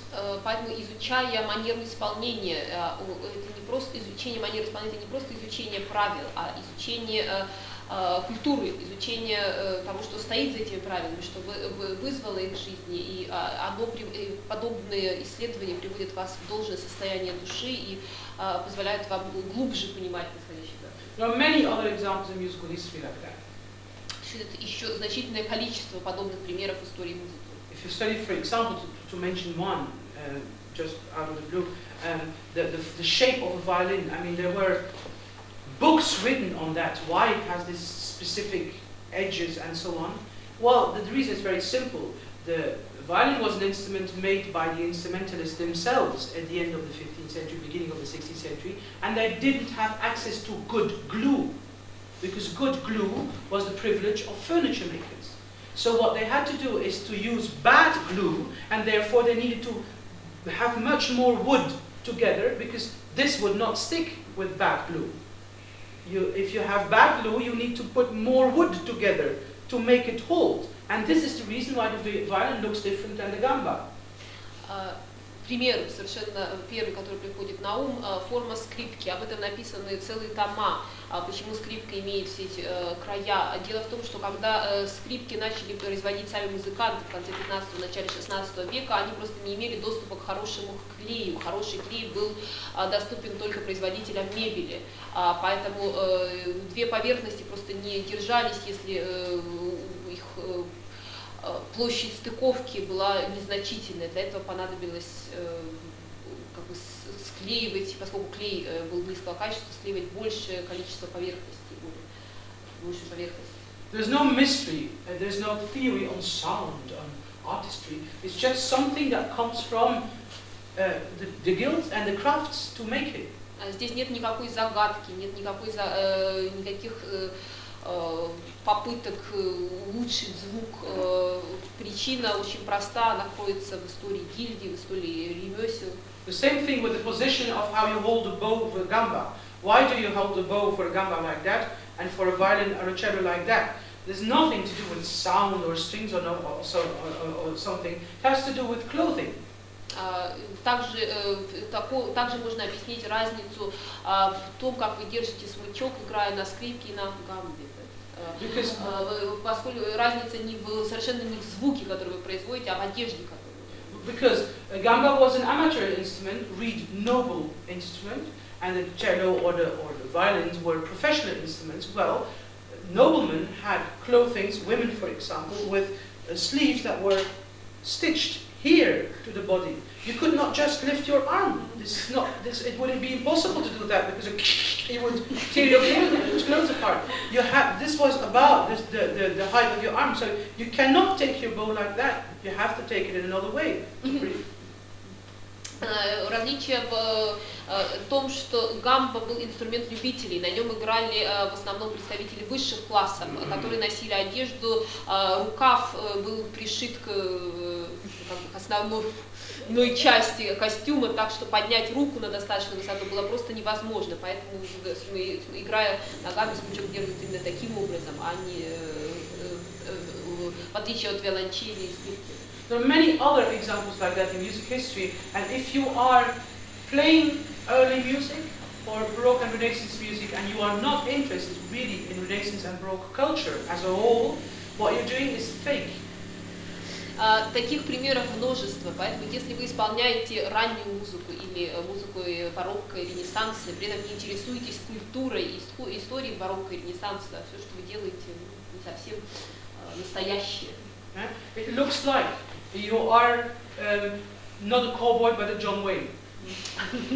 Вы являетесь таким же, вы настолько же ковбой, как и Джон Уэйн.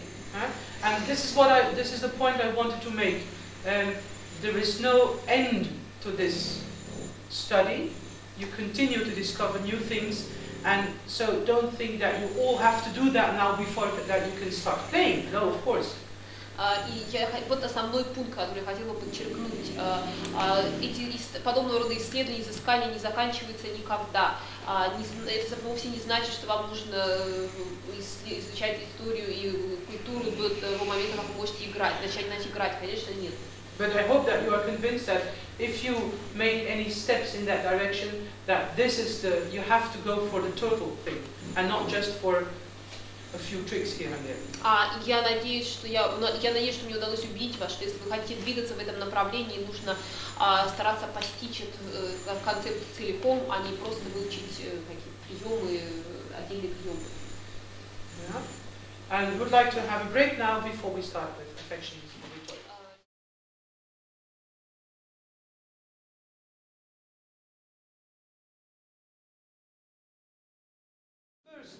One of the first things I wrote in the Blackboard, you remember that when we started 2 days ago about styles, that I first gave you 3 major categories of determinants of style in Baroque period. That I spoke of this cube, this hypothetical cube. Если помните, 2 дня назад, когда мы только начали говорить о стилях барочной музыки, я говорил о 3 основных детерминантах так стилей. Now, with our discussion on French and Italian, we mainly touched, of course, this and this, also social versus commercial, that was connected to the French-Italian controversy, these 2. Социальный контекст был актуален для позиции французской музыки и итальянской музыки. This is what we just did. But now today I would like, in fact, to spend energy and time to this major axe of development in Baroque music. Сегодня я хотел бы уделить время и силы исследованию вот этого пункта основной оси в барочной музыке. And for that we need to understand 2 closely related notions. Для этого нам нужно понять 2 тесно связанных понятия. The first is generally referred to as the doctrine of the affections. Первое в основном обычно называют учением об аффектах. But the first thing I have to point out right from the beginning is that there was never one accepted doctrine. Но с самого начала я должен вас предупредить, что ни одна доктрина так никогда и не была принята. So I would like to refer to it as a theory of the affections. Поэтому я хотел бы представить свой рассказ как теорию. Or the notion of affections. Понятие. Because affections, the study of affections is, I would say, from all possible subjects, the key element to the study of Baroque art. Поскольку понятие представления об аффектах является основным ключом к пониманию барочного искусства. Yeah. Just to start with a quote from Johann Mattheson. Я хотел бы начать с цитаты из Йоханна Маттисона. Everything that does not happen with laudable affections is nothing, doesn't count, doesn't do anything. Все, что происходит без слышимого аффекта, это ничто, это не считается и ничего не производит. Yeah. I'm going to follow the line out of an article written by Ulrich Thieme. Все, что я скажу, основывается на статье Ульриха Тиме. And remark, it's for the first time that we encounter a German name, and it's not a coincidence. Впервые мы с вами упомянули немецкое имя, и это непростое совпадение. As we will see later. Как вы позже увидите. And the title of this article, it's a German article, I translated it and summarized it. The full title of this article is The Theory of the Affections in the Philosophical and Musical Thinking of the Baroque, Prehistory, Aesthetics and Physiology. Полное название его статьи, статья называется по-немецки, я перевел это название, звучит он таким образом: «Теория аффектов, философской и музыкальной мысли эпохи барокко, предыстория, эстетика, физиология». Which is an incredibly complicated and long title, and also combines a series of notions that you would say, does that have any contact with each other? Это название необыкновенно длинное, сложное и включает в себя некоторые понятия, которые на первый взгляд имеют мало общего. So, but before we have a look at the words that Thieme uses in his title, I would like to repeat that the theory of the affections is the central subject in the Baroque aesthetical theory, the compositional praxis, and the performance and effect of music. Но прежде чем мы поговорим более подробно об этой статье Thieme, я хотела бы повторить, что теория аффектов является центральным, основным предметом в эстетической теории барокко, является композиционной основой и основой для исполнения и эффекта производимого. If we look now at the terminology of the title, we find the two words aesthetics and physiology together. В заглавии этой статьи два слова упомянуты совместно: эстетика и физиология. And for modern ears, this is very strange. Для многих это звучит очень странно. Because nowadays, and this from about 1800, aesthetics means the philosophy of art or the science of beauty, whereas physiology means the science of the living processes of the organism. Поскольку примерно с 1800-х, с периода 1800-х годов, два понятия означают следующее: эстетика — это наука о красоте и философия искусства, в то время как физиология — наука о процессах живого, происходящих в живом организме. You don't have to write those definitions down. It's much more important that you write the definitions down that are going to come now, the old ones. Я хотела считать, что не обязательно записывать эти определения. Гораздо более важно, чтобы вы записали определения, которые я произведу сейчас, значительно более старые. Because since antiquity and up to the Baroque era, aesthetics meant everything concerning the sensory perceptions. Поскольку с древнейших времен до эпохи барокко эстетика означала нечто, касающееся чувственного восприятия, связанное с чувственным восприятием. So not the philosophy of art or the science of beauty, but really everything concerning the sensory perceptions. Вовсе не философию искусства и не науку о красоте, а все связанное с чувственным восприятием. Whereas physiology from antiquity up till the Baroque era meant the principles of nature in its totality, and not the science of the living processes of the organism. В то время как определение физиологии, опять же, с древнейших времен до эпохи барокко было следующим: принципы природы в их целостности, а вовсе не наука о живом организме.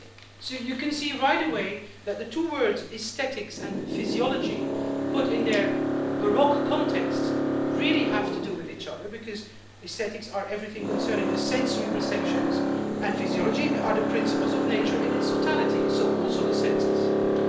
Как видите, в более древних, более старых определениях эти два понятия очень связаны между собой.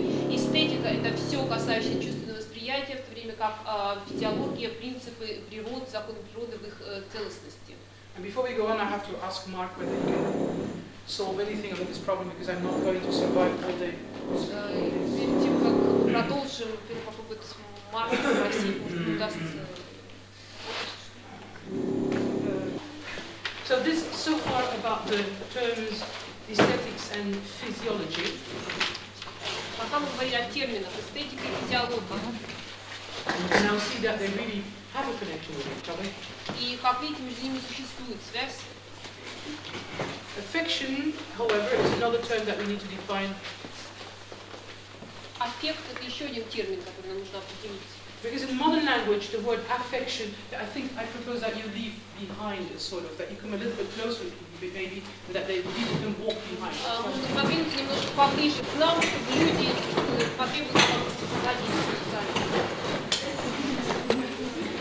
I'm so sorry for this, but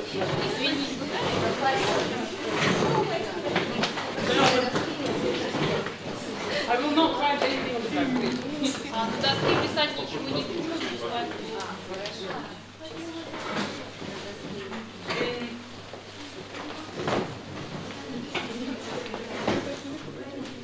back. In modern language, the word affection always refers to something unnatural, something. If you do something affected, you're overdoing it. It's a little bit artificial. That's the modern connotation of the word affection.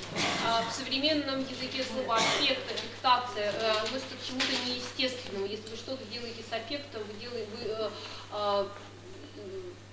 слишком сильно, слишком ненатурально это делаете. But the old word affectus in Latin is in fact derived of the Latin verb afficere, which means to put the mind or the body in a specific state. В то время как в древности термин произошел от латинского afficere, что означает приводить тело или душу, разум в определенное состояние. Also to stimulate the mind or to weaken or to strengthen the body. Другие значения этого слова стимулировать разум или укреплять или ослаблять тело. It is related to the Greek word pathos. Латинский официарий связан с греческим словом pathos. And the Greek pathos meant really every human mood, emotion, excitement or passion, as we have to English. Греческое слово pathos относилось к любому настроению, эмоции, возбуждению или страсти. Now, since antiquity and through the Middle Ages into the 17th and 18th centuries, affections meant sometimes temporary disturbances of the peace of mind. С древнейших времен, в эпоху Средневековья до 17-18 века, аффекты означали временные расстройства, временные нарушения спокойствия, состояния разума. You will understand later why these are considered to be disturbances. Немножко позже вы поймете, почему они называются расстройства, нарушения. Passions or affectus, however, could also be purifying. Страсти или аффекты могут иметь очистительную силу. This is the whole basis for the Greek connotations of catharsis. Коннотации важны для греческого понятия катарсис. Because what is, for example, a Greek tragedy, a classical Greek tragedy, functions, as I would say, as a sauna for the mind. Поскольку классическая греческая трагедия, как я считаю, является своего рода сауной для ума. Because you go to extremely cold and extremely hot temperatures in order to feel healthy again. Вы подвергаетесь воздействию чрезвычайно низких и чрезвычайно высоких температур, чтобы снова стать здоровым. So the presentation of a tragedy, of the human tragedy with contrasting feelings for the people, was considered as a sort of purifying exercise for the audience. Переживание аудитории в момент исполнения греческой трагедии считалось своего рода очищением. And now we come to the notion of temporary disturbances, because the passions, the emotional states, always had to be governed by reason. Теперь мы переходим к определению расстройств, нарушений, поскольку все страсти, все аффекты, состояния ума должны руководствоваться здравым смыслом.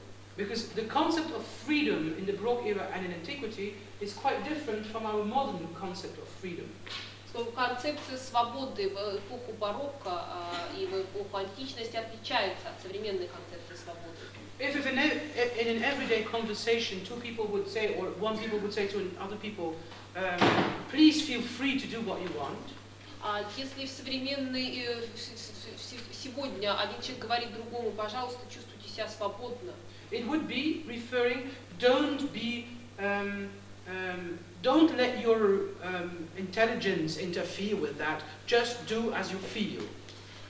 Значение будет такое: не нужно контролировать свои поступки при помощи разума. Делайте, что захотите. Now in the Baroque period, it's just the opposite.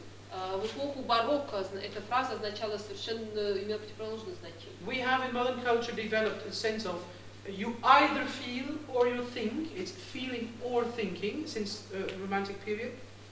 В современном мире с эпохи романтизма была следующая концепция: мы либо чувствуем, либо думаем.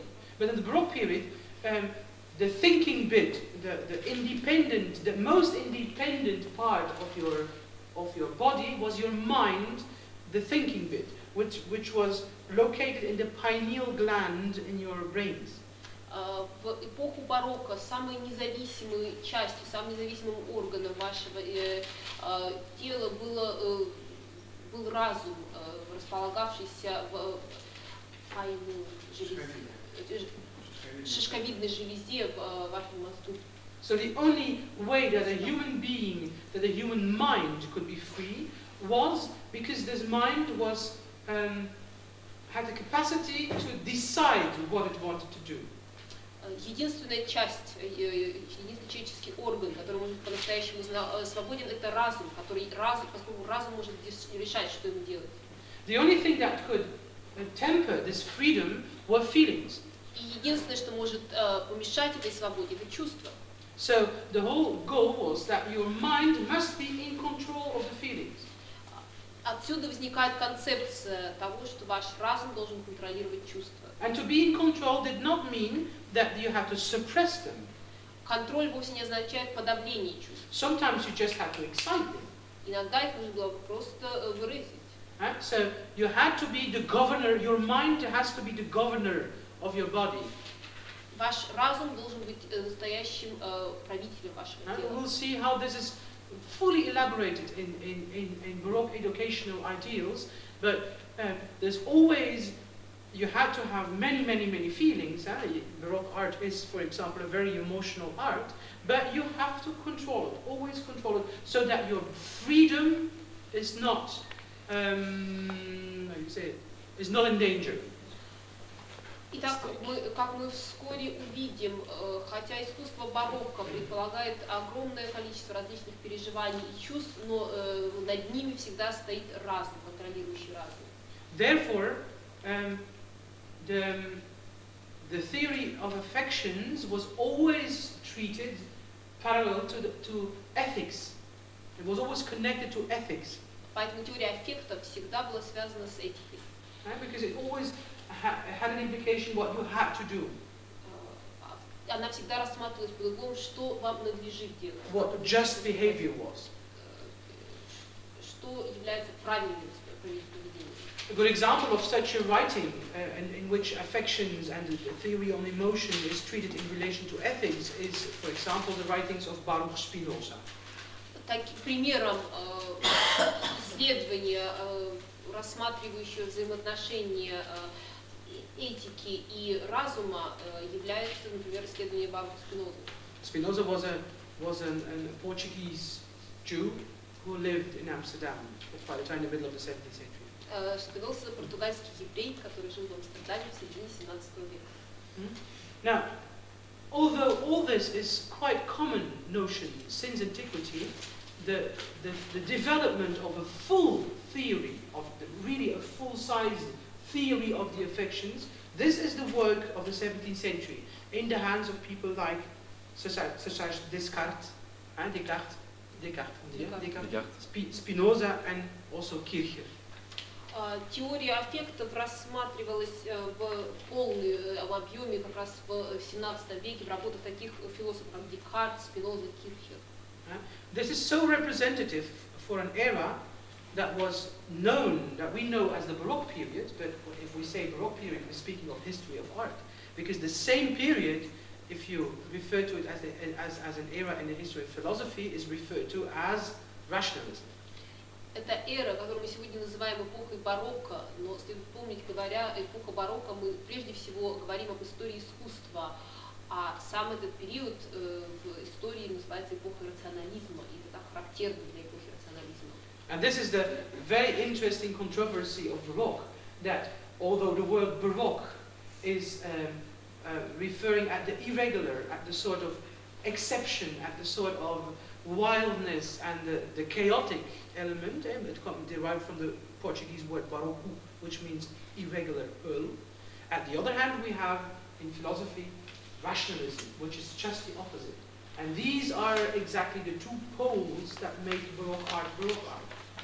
Какое странное сочетание слова барокко, произошедшее от португальского слова баруку, что означает жемчужина неправильной формы, и само понятие барокко, предполагающее нечто неправильной формы, нечто экстравагантное, отличающееся от общепринятых форм, и в то же время главенствующей философии эпохи барокко становится рационализм. This is why you have to be careful. Wildness in Baroque music and Baroque art is sometimes overemphasized, I feel. Иногда, как я чувствую, дикость, необузданность в барочном искусстве, в барочной музыке является излишней. If you look, for example, if you listen at all the CD versions that you can buy of Vivaldi's Four Seasons, you see that it gets wilder and wilder. Если вы послушаете компакт-диск с 4 временами года Вивальди, вы заметите, что необузданность становится все больше и больше. And if you oppose to that, people say, "Oh, come on! Baroque music is feeling, it's emotion, it's life." И если вы возражаете по этому поводу, люди вас не поддержат. Барочная музыка — это эмоция, это чувство, это жизнь. And I don't agree with that, because Baroque music is not emotion. Baroque music is emotion balanced by reason. И я не согласен с этим. Я считаю, что барочная музыка — это не эмоции, это эмоции, уравновешенные разумом. Baroque is not something real, it is a proportion between things. Барокко — это не понятие, это соотношение, это не целостное понятие, это соотношение вещей.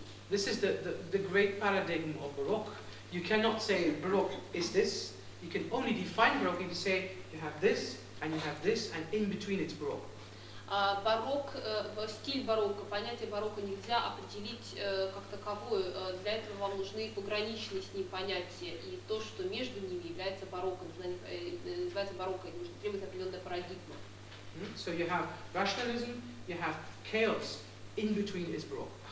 Итак, с одной стороны рационализм, с другой стороны хаос между ними находится барокко. So if you eliminate one of the two factors, of course, different music will situate more to the chaotic side or more to the rationalist side. You will have different kinds of Baroque music that fluctuate between the two. And I think also as a performer that you have this freedom to go rather to this side or to this side. Безусловно, имеются произведения, которые находятся ближе к одному или другому полюсу, ближе к хаосу или к рационализму. И, будучи исполнителями, вы сами для себя принимаете решение, к какому из этих полюсов вы хотите находиться ближе. But you always need the two factors, otherwise you don't have tension. Но вам всегда требуются эти два фактора, иначе вам не удастся создать нужное напряжение. And Baroque is tension. А барокко — это напряжение. So, by the way, there is another way of dealing with these wild Four Seasons of Vivaldi. If you look at Venetian painting of that period, there is not one painting that is that wild. Еще один угол, под которым можно посмотреть на 4 времени года Вивальди. В венецианской живописи этого периода нет ни одного произведения, которое было бы настолько же диким, в кавычках, как 4 времени года. And you can be sure that these versions reflect much more what people now want to hear than what Baroque music really is. И современное исполнение, современная интерпретация 4 времен года в значительно большей степени отражает современные вкусы и то, что люди хотят слышать сегодня, чем, собственно, барочную музыку.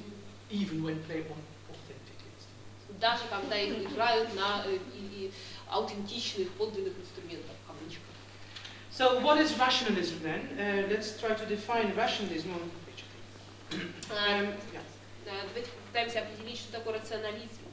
The definition of rationalism would be to treat the irrational in a rational way.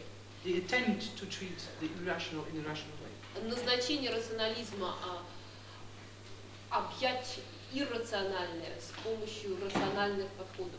And of course, to modern ears, this sounds as a paradox. How can you rationalize the irrational? But to Baroque ears, this was quite unifiable because the irrational was a manifestation of the organism.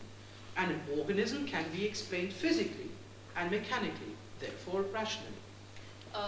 сегодняшнему слушателю такая концепция покажется странной, как можно рационализировать иррациональное. Но для человека эпохи барокко здесь не было никакого противоречия, поскольку иррациональное — это проявление тела, проявление физического начала, которое можно объяснить. And so, therefore, emotions were considered as a part of the body. It was a part of the organism, not of the independent mind, that is of divine origin.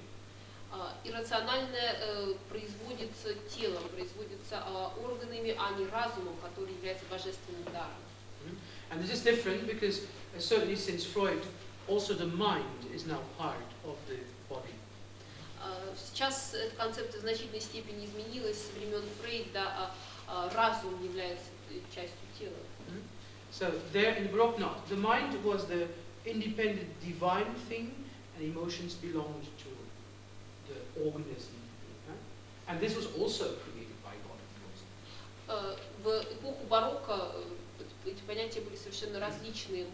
Разум — это священный дар Господа, в то время как эмоции иррациональны и имеют телесное начало.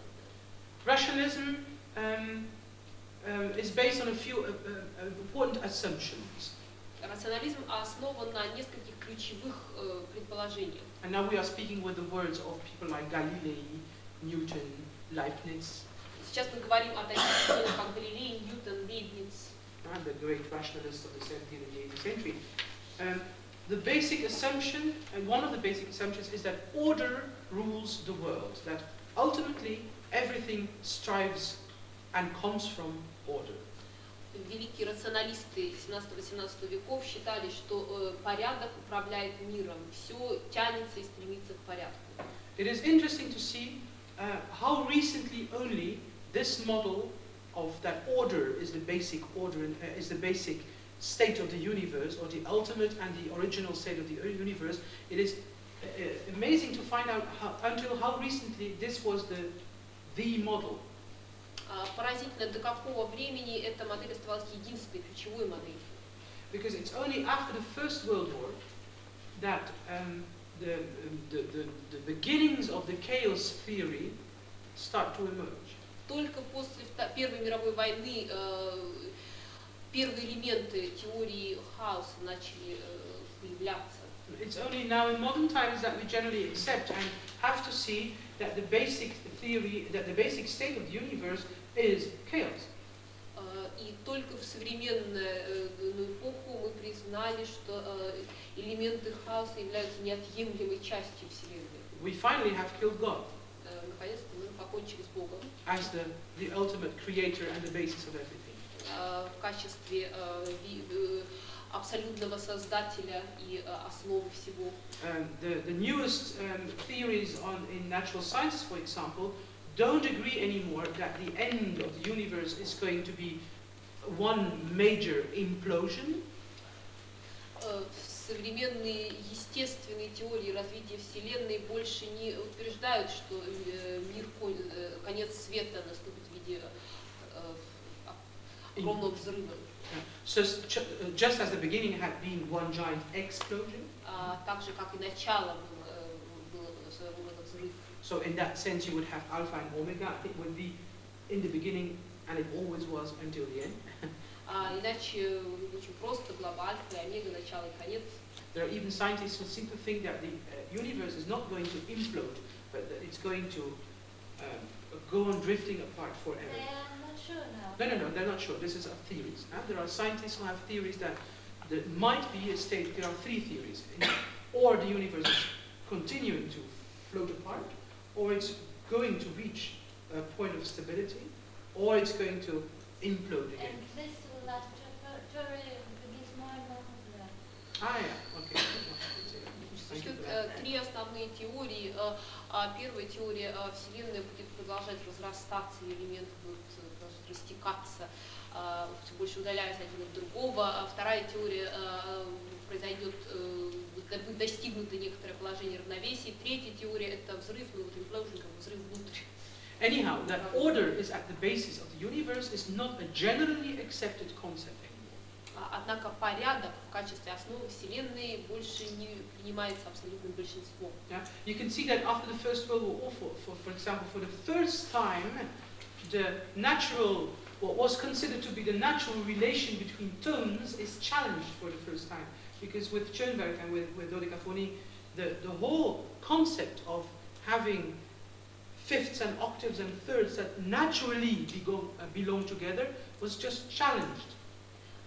Только после Первой мировой войны было признано, что основным взаимоотношением между тональностями является изменение. So also in music, no natural order, as it seems, but total chaos. В музыке также господствует не порядок, как могло показаться, а абсолютный хаос. This is very new. This is 20th century. This is not even romantic. Это очень современная, очень новая теория, возникшая в 20 веке. Это даже не теория периода эпохи романтизма. The Baroque period and rationalism people still accepted the view that there is ultimately order in the universe and that you would ultimately discover the reason for everything in one basic principle. В эпоху барокко люди верили, что существует абсолютный высший порядок Вселенной, порядок, который является источником всего. A second basic assumption of rationalism is that the harmony of the world is expressed in the laws of nature. Вторым важным положением теории барокко является то, что гармония является естественным состоянием. And this insight was then based on the achievements in mathematics and mechanics. So the basic assumption was that every consequence has a cause, every effect has an origin. Гармония природы, проявляющаяся в законах природы, была подтверждена новейшими достижениями математики и механики, а также утверждением о том, что каждая следствие имеет причину, а каждое событие имеет причину. And therefore, completely in the line with Boethius and with the musica mundana that we have tackled upon 2 days ago, even Leibniz still said, music is a hidden mathematic of the mind that does not know that it is counting. Говоря о музыке ума, о которой мы говорили 2 дня назад, Лейбниц считал, что музыка — это математика ума, которая сама не сознает того, что она считает. Still totally in line with Boethius and the musica mundana theory of the Middle Ages. Полностью соответствует теории музыки мундана, музыки ума. Therefore, in the Baroque period also, music was considered an art and a science. Так, в эпоху барокко музыка по-прежнему считалась искусством и наукой. What is now the theory of the affections? How can we define this concept? Как же можем определить концепцию теории аффектов? An affection is in fact a rationalized emotional state. Аффект — это рационализированное эмоциональное состояние. That means that I try to gather the eccentric bit of a specific emotional state, taken out of its every possible particular context. Каким образом рационализируется эмоциональное состояние? Определенный эмоциональный компонент, который присутствует в наибольшем числе контекстов, принимается за базовую составляющую. Joy can be an affect. Например, радость — это аффект. Because it's in itself it is not linked to a particular situation. Сама по себе радость не связана с конкретной ситуацией. The best way to describe it to you is to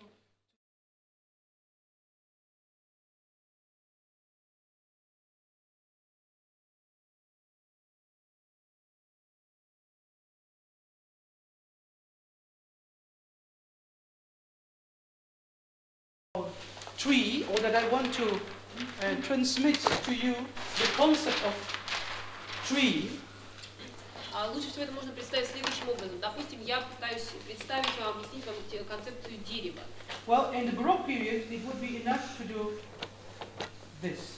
В барокко было достаточно нарисовать вот это. What is the advantage of that? Преимущество такое. It does not look like any real tree. Это дерево не похоже ни на какое конкретное дерево. But everybody can recognize it as a tree. The only possible, you could say it's an atomic bomb or something. Но все понимают, что это дерево, но в современном мире никто-то, возможно, скажет, что это ядерный взрыв. If I make it just a little bit specific on mushroom, yes. But if I make it just a little bit specific for that, so that you cannot confuse it with a mushroom or an atomic bomb. It's very clear that I'm speaking of a tree. Now, what is this? This is based on all possible experiences of tree that we can imagine. Что это такое? Это все различные проявления, все различные деревья, которые воплощение всех разных деревьев, которые мы можем вообразить. When I would draw you this, for example. Yeah. Oh my God, it's a dangerous. Sorry. It's very dangerous. It's a dangerous. Oh my God, I didn't mean to make it dangerous. But if I would draw you this, this is a typical tree that we find in West Flanders. This knotwilg, how you call it? Le petit qu'on coupe toujours. Ouais, c'est un saule en fait. Oui. And willow. Справа это типичное дерево, которое в Западной Фландрии. Is this a tree? Okay, I will give another example. Okay, I will give another example. If I would draw you this, for example, I could only assume, and this, if I use this symbol to transmit the idea of tree, many people here will say, is this a tree? You will have to know that. You will have to know that I'm Italian, for example, and that this refers to a cypress.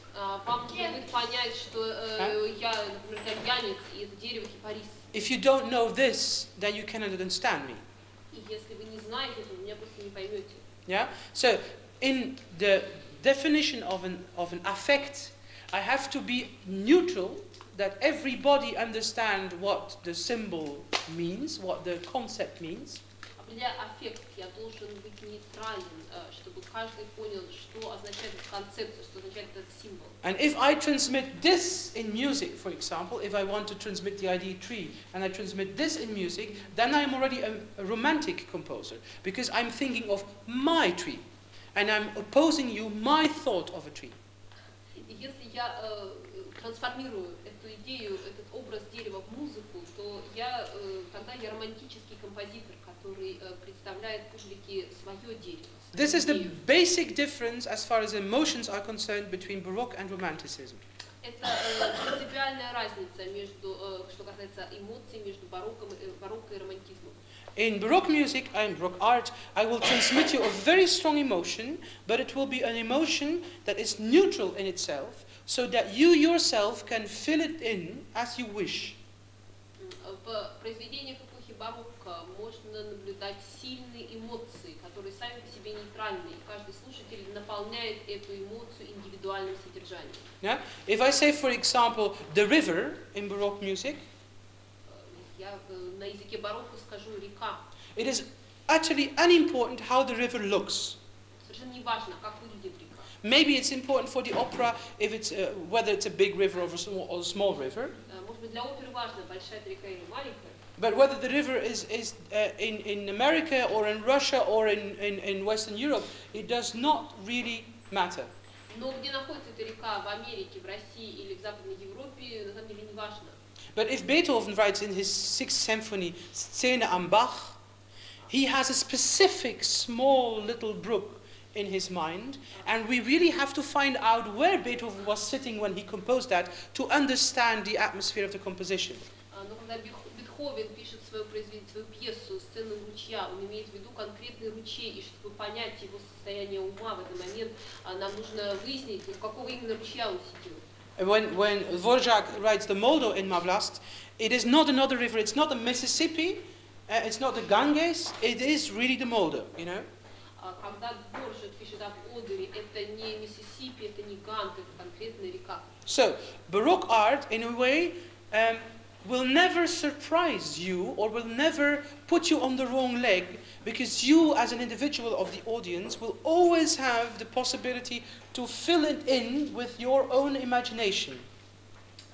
Искусство барокко, музыка барокко никогда не удивит вас и не собьет вас с толку, поскольку в качестве слушателя вы всегда найдете в своем собственном, в своих собственных наборе представлений соответствующий образ. Baroque music can never shock. Барочная музыка не может шокировать. Per definition. По определению. Because I transmit a message that is neutral, you receive that new, and of course I have my own background. So when I say sadness, when I transmit sadness in music, барочная музыка содержит месседж, который нейтрален по определению. Когда я говорю печаль, естественно, я имею свое собственное представление о том, что это печаль. When I transmit sadness, I have my own sadness, of course, in my mind, but I transmit the neutral concept of sadness to you. Я думаю о конкретной печали, присущей только мне, но я представляю вам нейтральную концепцию печали. You feel, you see this concept, you recognize this concept, and you connect to that your own experiences of sadness. Вы видите эту концепцию, и вы добавляете к ней свои собственные печальные переживания. So there's an enormous respect in Baroque art, because I am never going to enter into your cocoon. Барочное искусство очень уважительно трепетно относится к аудитории. Композитор, художник не старается проникнуть внутрь вашего кокона. I'm never going to do something I cannot do as a composer or a performer. I cannot do anything that you do not allow me to. В качестве композитора или исполнителя я не могу сделать ничего, чтобы мне не позволил слушатель. You can tell me how far I can come. I cannot go beyond that line in Baroque art. В искусстве барокко аудитория говорит исполнителю и композитору, до какой границы он может дойти, и дальше он двинуться не смеет.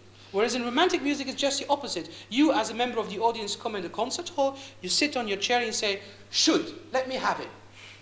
В то время, приходя на концерт романтической музыки, вы чувствуете себя совершенно по-другому. Вы, аудитория, приходите на концерт, встаете спиной к стене и говорите, стреляйте.